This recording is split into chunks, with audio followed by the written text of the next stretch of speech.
Hi, എല്ലാവർക്കും നമസ്കാരം. എല്ലാവർക്കും നമ്മുടെ പുതിയൊരു വീഡിയോയിലേക്ക് സ്വാഗതം. ഇന്നത്തെ വീഡിയോ നിങ്ങളെല്ലാവരും അറിയാൻ ആഗ്രഹിച്ചിരുന്ന ഒരു സബ്ജക്റ്റാണ്. അത് കേൾക്കുന്നതിന് മുമ്പ് നിങ്ങളോട് തന്നെ ചോദിക്കേണ്ട കുറച്ച് കാര്യങ്ങളുണ്ട്. നിങ്ങളുടെ സ്വപ്നങ്ങൾക്കും ആഗ്രഹങ്ങൾക്കും എന്തോ ഒരു തടസ്സം നിങ്ങൾക്ക് എപ്പോഴും ഫീൽ ചെയ്യാറുണ്ടോ?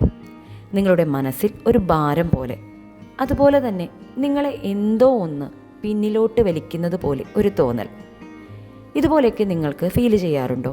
ഇതിൻ്റെയൊക്കെ ഉത്തരം നിങ്ങളുടെ ഉപബോധ മനസ്സിലാണ്. നമ്മുടെ സബ് കോൺഷ്യസ് മൈൻഡ് ഒരു സൂപ്പർ കമ്പ്യൂട്ടർ പോലെ പ്രവർത്തിക്കുന്നു. ഇത് 24 മണിക്കൂറും നമ്മളെ കൺട്രോൾ ചെയ്തുകൊണ്ടേയിരിക്കുന്നു. ഉദാഹരണമായി പറഞ്ഞാൽ, നിങ്ങൾ സ്ഥിരമായി ഡ്രൈവ് ചെയ്യുന്ന ആളാണെങ്കിൽ ഏത് വഴിയിലൂടെയും നിങ്ങൾക്ക് ഡ്രൈവ് ചെയ്ത് പോകാൻ പറ്റും. കാരണം അത് നിങ്ങളുടെ സബ് കോൺഷ്യസിൽ സേവാണ്. ഇതുപോലെ ഇത്ര കാലം വരെയുള്ള നിങ്ങളുടെ ചിന്തകളും വിശ്വാസങ്ങളും ഉപബോധ മനസ്സിൽ സേവ് ആകുന്നു. നിങ്ങളുടെ ജീവിതത്തിൽ ഒരു നല്ല പോസിറ്റീവ് മാറ്റം വരുത്താൻ നിങ്ങൾ ആദ്യം ചെയ്യേണ്ടത് നിങ്ങളുടെ സബ് കോൺഷ്യസ് മൈൻഡിനെ റീപ്രോഗ്രാമിംഗ് ചെയ്യണം. ജീവിതം മാത്രമല്ല, നമ്മുടെ ഭാവന, അഭിപ്രായം, ശക്തി എല്ലാം റീവയർ ചെയ്യാൻ സാധിക്കുന്ന ഒരു പവർഫുൾ ടെക്നിക്കിനെ കുറിച്ചാണ് ഇന്നത്തെ വീഡിയോയിൽ ഞാൻ പറയാനായിട്ട് പോകുന്നത്. ആദ്യം തന്നെ സബ് കോൺഷ്യസ് മൈൻഡ് എന്താണ് എന്ന് നമുക്ക് മനസ്സിലാക്കാം. നമ്മുടെ മനസ്സ് രണ്ടായി ഭാഗിക്കാം: കോൺഷ്യസ് മൈൻഡും സബ് കോൺഷ്യസ് മൈൻഡും. ഇതിൽ കോൺഷ്യസ് മൈൻഡാണ് നമ്മൾ ഇപ്പോഴുള്ള അവെയർനെസ്സിലുള്ള ഭാഗം. എന്നാൽ സബ് കോൺഷ്യസ് മൈൻഡാണ് 95% നമ്മുടെ തീരുമാനങ്ങൾ, ഇമോഷൻസ്, ഹാബിറ്റ്സ്, ബിലീഫ്സ് ഒക്കെ കൺട്രോൾ ചെയ്യുന്നത്.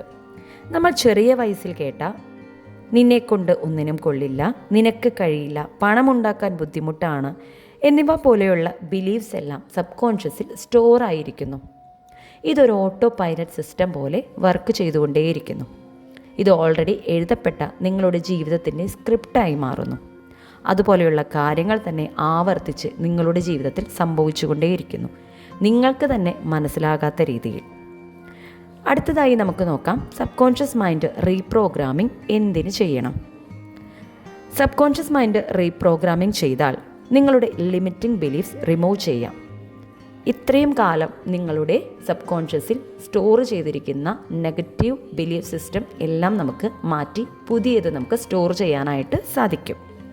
അതുപോലെ തന്നെ പോസിറ്റീവ് ഹാബിറ്റ്സ് ക്രിയേറ്റ് ചെയ്യാം. നിങ്ങളുടെ മാനിഫെസ്റ്റേഷൻ്റെ സ്പീഡ് ഇൻക്രീസ് ചെയ്യാം. കോൺഫിഡൻസ്, ലവ്, സമൃദ്ധിയൊക്കെ അട്രാക്റ്റ് ചെയ്യാം. എന്നാൽ ഇതിലൊരു സീക്രട്ട് ഉണ്ട് കേട്ടോ. സബ് കോൺഷ്യസ് മൈൻഡ് ലോജിക്കലല്ല, അത് ഇമോഷണലി റിയാക്ട് ചെയ്തുകൊണ്ടേയിരിക്കുന്നു. ഇനി എങ്ങനെയാണ് സബ് കോൺഷ്യസ് മൈൻഡ് റീപ്രോഗ്രാമിംഗ് ചെയ്യേണ്ടത് എന്ന് നോക്കാം. എന്നും പോസിറ്റീവായ അഫർമേഷൻസ് പറയുക. I am enough, I am deserve love, money flows to me easily. ഇത് ഡെയിലി പറയുക.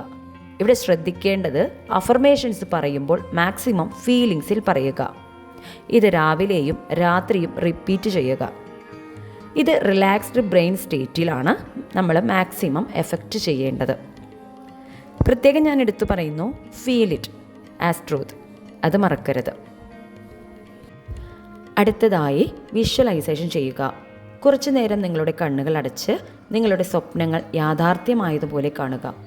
ഒരു സ്വപ്ന ജോലി നിങ്ങൾക്ക് ലഭിച്ചതായും ആ ജോലിയിൽ നിങ്ങൾ സന്തോഷവാനായി വർക്ക് ചെയ്യുന്നതായും നിങ്ങൾ സാലറി വാങ്ങുന്നതായും സ്വപ്നം കാണുക. അത് അനുഭവിക്കുക. നമ്മുടെ സബ് കോൺഷ്യസ് മൈൻഡിന് ഇമേജും ഇമോഷൻസുമാണ് മനസ്സിലാക്കാൻ സാധിക്കുന്നത്.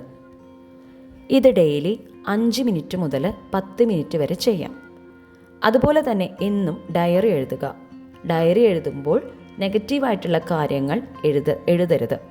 നിങ്ങളുടെ സ്വപ്നങ്ങൾ യാഥാർത്ഥ്യമായതുപോലെ റിയാലിറ്റിയായി എഴുതുക. യെസ്, അത് സംഭവിച്ചു കഴിഞ്ഞിരിക്കുന്നു എന്നൊരു ഫീൽ വരുത്തുക. ഇവിടെ പ്രത്യേകം ശ്രദ്ധിക്കേണ്ട കാര്യം, സബ് കോൺഷ്യസ് മൈൻഡ് റീവയർ ചെയ്യാൻ തുടർച്ചയായ, അതായത് സ്ഥിരമായ ആവർത്തനവും ഇമോഷൻസുമാണ് കീ. ഈ പറഞ്ഞ കാര്യങ്ങൾ ഞാൻ ഒന്നുകൂടി പോയിൻറ്റ്സായി നിങ്ങൾക്ക് പറഞ്ഞു തരാം. നിങ്ങൾക്കൊന്നുകൂടി ക്ലിയറായി മനസ്സിലാക്കാൻ സാധിക്കും. ഒന്നാമത്തെ കാര്യം, അഫർമേഷൻസ് പറയുക. അത് രാത്രിയും രാവിലെയും ഫീലിങ്സോടെ പറയുക. രണ്ടാമത്തെ കാര്യം, സ്ക്രിപ്റ്റിംഗ് ചെയ്യുക. എല്ലാ ദിവസവും നിങ്ങളുടെ സ്വപ്നം യാഥാർത്ഥ്യമായതുപോലെ സ്ക്രിപ്റ്റ് എഴുതുക. മൂന്നാമത്തെ കാര്യം, വിഷ്വലൈസേഷൻ ചെയ്യുക. നിങ്ങളുടെ സ്വപ്നം യാഥാർത്ഥ്യമായിരിക്കുന്നത് പോലെ, നിങ്ങളത് അനുഭവിക്കുന്നത് പോലെ, നിങ്ങളുടെ കൺമുന്നിൽ കാണുന്നത് പോലെ ഡെയിലി 5 മിനിറ്റ് വിഷ്വലൈസേഷൻ നടത്തുക. അടുത്തത്, നെഗറ്റീവ് തോട്ട്സ് വന്നാൽ അതിനെ ആക്സെപ്റ്റ് ചെയ്ത് ക്യാൻസൽ ചെയ്യുക. സ്വാഭാവികമായും നമുക്ക് നെഗറ്റീവ് തോട്ട്സ് വരാം. ആ നെഗറ്റീവ് തോട്ട്സ് വന്നു കഴിഞ്ഞാൽ അതിനെ നെഗ്ലക്റ്റ് ചെയ്യാതെ എനിക്ക് വന്നിരിക്കുന്ന നെഗറ്റീവ് ചിന്ത എന്താണോ അതിനെ അക്സെപ്റ്റ് ചെയ്യുക. അതിനുശേഷം അതിനെ ക്യാൻസൽ ചെയ്യുക. അവസാനത്തെ ഘട്ടം, ഗ്രാറ്റിറ്റ്യൂഡ് ചെയ്യുക. എന്നും ഗ്രാറ്റിറ്റ്യൂഡ് പറയുക. നിങ്ങളുടെ ജീവിതത്തിൽ സംഭവിച്ചിരിക്കുന്ന എല്ലാ നല്ല കാര്യങ്ങൾക്കും നന്ദി പറയുക. നിങ്ങളുടെ സ്വപ്നങ്ങൾ യാഥാർത്ഥ്യമായതിന് യൂണിവേഴ്സിനോട് നന്ദി പറയുക. ഈ പറഞ്ഞ കാര്യങ്ങൾ തുടർച്ചയായി നിങ്ങൾ ചെയ്തു കഴിഞ്ഞാൽ നിങ്ങളുടെ സബ് കോൺഷ്യസ് മൈൻഡ് റീപ്രോഗ്രാമിംഗ് നടന്നിരിക്കും. എല്ലാവർക്കും എൻ്റെ വീഡിയോ ഇഷ്ടമായെന്ന് കരുതുന്നു. Thank you.